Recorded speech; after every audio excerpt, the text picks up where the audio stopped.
Alt season is heating up with altcoins continuing to rally, and we got big news around XRP and Chainlink, which could be very impactful for the price. And Coinbase has integrated Apple Pay. I'll give you the details. Let's get into it.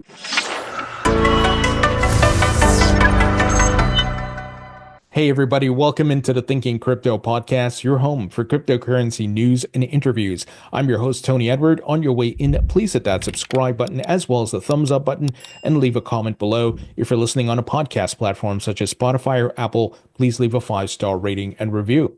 Folks, altcoins continue to rally as Bitcoin right now is consolidating. And in fact, what we're seeing is that the Bitcoin dominance is dropping. And this is an indicator that altcoins are going to run because the market moves in cycles. I've often told you guys that Bitcoin does the running up first. Liquidity enters Bitcoin. Then Bitcoin hits an overbought scenario. And then the liquidity starts to circulate throughout the altcoins. So we're seeing that. And of course, XRP has been getting a lot of liquidity. It has been pumping really hard, and right now it's currently around $2.70. But you're seeing other altcoins on the move as well, such as Cardano. It's at $1.20, up near 11% over the past 24 hours. We're seeing big gains for Chainlink. We're going to talk a bit about Chainlink news later, but it is up near 26% over the past 24 hours, up around 31% over the past 7 days. And HBAR, which I also hold, it is at 29 cents, up around 47% over the past 24 hours. But look at this, over 110% over the past 7 days. So liquidity cycling through the market. Even Litecoin is seeing some big gains. This is a blast from the past, up 20% over the past 24 hours, up near 36% over the past 7 days, currently sitting at $129. So all of those coins I personally hold, but you're going to see liquidity start moving through the market, right? We saw just a couple of weeks ago, Dogecoin was ripping. Now Dogecoin has cooled off and you're seeing liquidity hit these different coins. But of course, XRP has been stealing the show. It jumped past Solana and USDT on the market cap list. So we are in one of the many alt seasons that take place all the way to the blow off top. So this is why we have to monitor Bitcoin as the measuring stick, because once Bitcoin hits its ultimate all-time high for this cycle, and then it starts to correct, that's when the liquidity is going to hit many of these altcoins, and we have the final massive alt season. So this happens along the way. And this is the bull market, guys. It's exciting times. It's so much fun. It's great to see your portfolio going up. And even if you don't hold Bitcoin, even if you don't hold XRP, all of this activity is driving more FOMO into the market.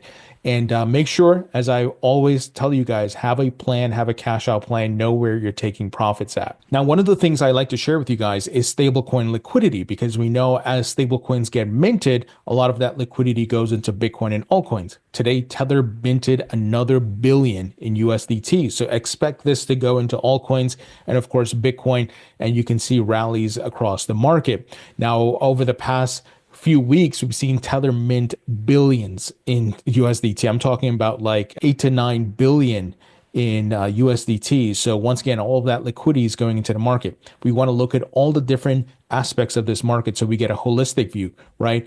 We don't want to just make up price points. We don't just want to be bullish and feel bullish. We want to look at data to validate this bull market to know where we're at and where we're going. Now let's jump into some big XRP news. Today, EasyA, which is a huge developer platform, they have integrated the XRP Ledger. They tweeted out, XRP Ledger mainnet is now live on EasyA.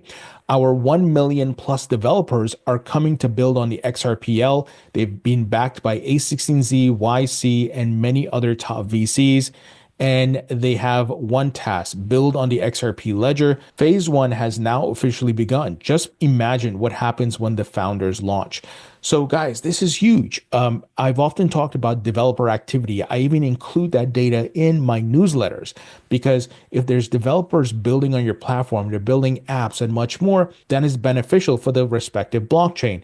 It's Metcalfe's law. The more adoption, the more network activity, the more users, the stronger the network becomes and the more valuable it becomes. And when you're talking about blockchains, the more valuable a blockchain becomes, the more valuable its native token becomes, because the native token is used to grease the wheels, so to speak, right?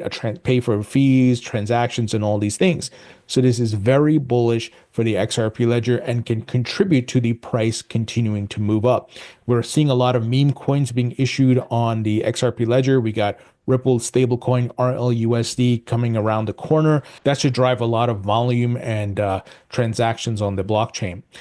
In addition, Warren Paul Anderson, who used to work for Ripple, he's now the founder of Xrp, which is a L1 blockchain that provides like staking capabilities and much more. I actually interviewed him a few months back, but I'll be interviewing him again tomorrow because today he highlighted that they will be supporting XRP staking.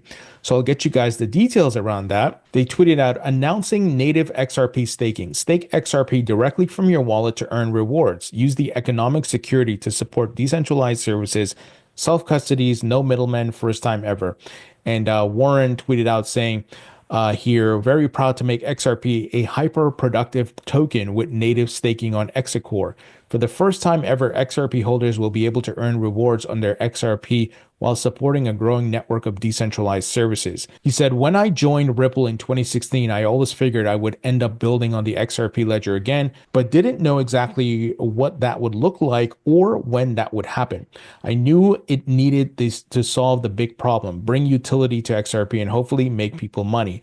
Well, fast forward over 8 years, and this checks all boxes. Very interesting. Like I said, I'll be interviewing Warren, so I'll get you the details about staking your XRP. I'll ask all the important questions about security and so forth, because we want to make sure these things are all safe and what this looks like. So stay tuned on that, guys. Now, some big news, XRP Ledger reserves have just dropped. Activating an XRP account costs 1 XRP, holding a token trust line only 0.2 XRP.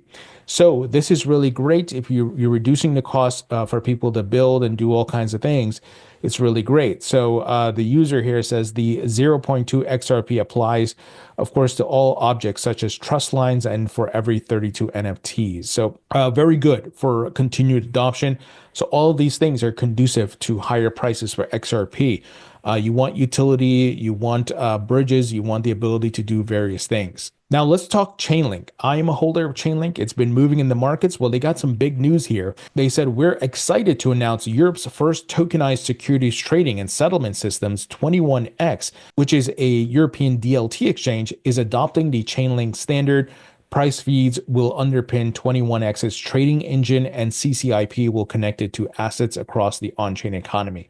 Guys, a lot of different companies and blockchains and so forth are using Chainlink's or price oracles and feeds and much more. So this is incredible adoption, and this is why I'm bullish on Chainlink. They also highlighted here that Backed Financial is using Chainlink. So they tweeted out the Chainlink standard for cross-chain interoperability is now live on Backed Financial, enabling the transfer of B tokens across 5 chains. Backed is now leveraging CCIP, POR, and data feeds to level up its tokenized RWAs with increased utility, liquidity, and interoperability. So guys, this is adoption. I love it. I love what's happening here. And this is why I'm bullish on Chainlink. I don't know how many of you hold this token, but definitely check it out. Guys, quick word from our sponsor, and that is BitGo, which is one of the top tier crypto custodians in the market. It is headed up by Mike Belshi, who's a Web 1.0 and 2.0 legend. BitGo is a trusted custodian used by many big companies in the crypto industry, guys, including exchanges, token projects, ETF issuers, and hedge funds. So Bitstamp Exchange uses them, SWI uses them, Pantera Capital, that's Dan Moorhead, 21 Shares, which issues Bitcoin and Ethereum ETFs, uses BitGo, and also Nike uses BitGo's wallet services for their NFTs, and they have a retail wallet service as well. Well, there's actually some big news that came out today, and that is BitGo is launching a retail platform where you can buy, sell, trade, and custody crypto. This is really great, and they tweeted out about this, and they said they are giving away 1 Bitcoin each quarter. So go check out this platform, guys. The link will be in the description.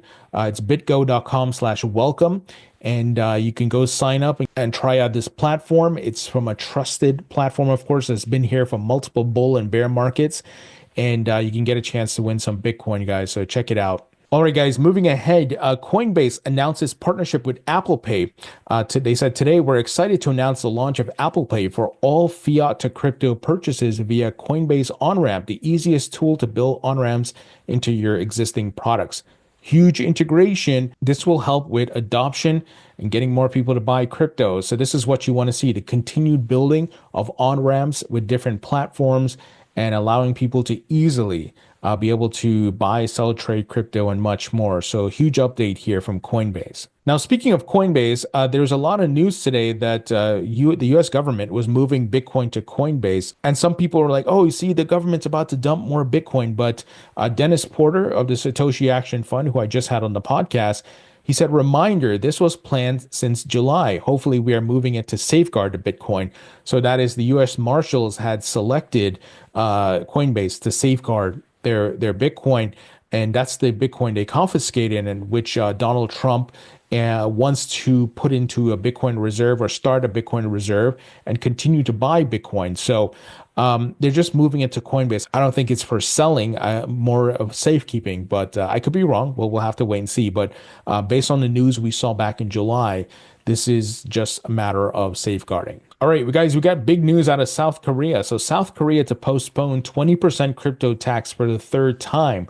So we're continuing to see different jurisdictions and countries around the world embracing crypto, and everyone is trying to get as many or as much economic benefits as possible by reducing taxes and so forth. If you recall, Italy was threatening to raise taxes on crypto, and then they had to backtrack because it's an economic death sentence. Why would you do that? So South Korea's left-wing Democratic Party agreed to push back taxation on crypto gains for another 2 years.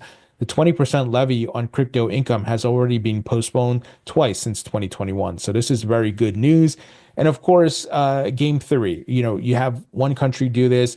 The other countries will follow suit because they don't want to lose companies, capital, and all those things, to other countries. So this is very good for crypto investors in South Korea. Now, guys, over the years, we've talked about the token economy, and that is everything tokenized on the blockchain, running on the blockchain, 24/7 trading, truly global markets.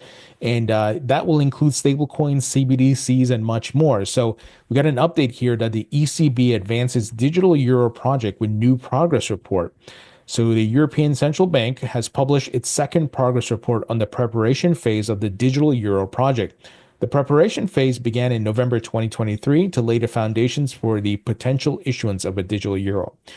I think it's coming. Now, they could pivot and do what the US is doing, and that is lean more towards stable coins that are issued by the private market, kind of like the Tethers, the Circles, and so forth, or Ripple.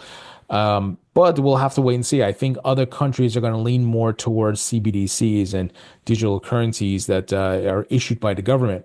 And this is why we have to be vigilant, because we have to make sure these things are not set up to be used against us in a draconian manner, and it doesn't lead to a dystopian future. So we have to keep an eye on these things. Obviously, I'm here in the United States, so I'm not too much concerned about what happens in the EU. But for those of you who are listening from the EU, this is where you have to vote accordingly, contact your representatives, do as much as you can. The good thing is we have alternatives. The Bitcoin and other cryptocurrencies where we can move value, but we have to make sure these governments don't steal our rights and try to get us to use their respective currencies, which can be used against us because they can program it now. It's not like cash. And if they can program it, they can burn it and block it and do all kinds of things, right? You can't use it here. You can't use it to buy this because, you believe in this political party or you're saying this about the government.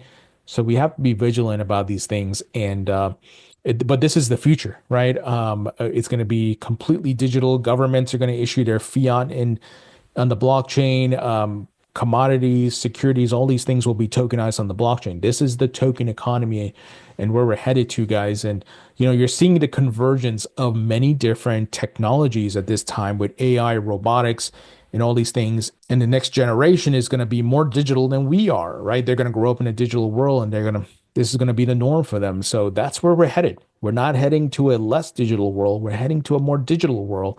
And all of these digital currencies and these things will be part of the economy. So some things to think about, and once again, be vigilant.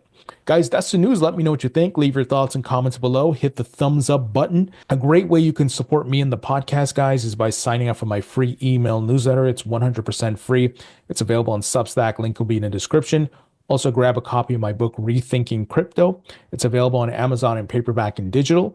Buy a copy for yourself and a couple copies for your friends and family who want to learn about crypto. Help them to be educated about the market so they don't get wrecked. And the book, covers the past, present, and future of crypto. And if you bought a copy already, please leave a rating and review on Amazon. It will really help out my rankings. Thank you guys. I appreciate you all, and I'll talk to you all later.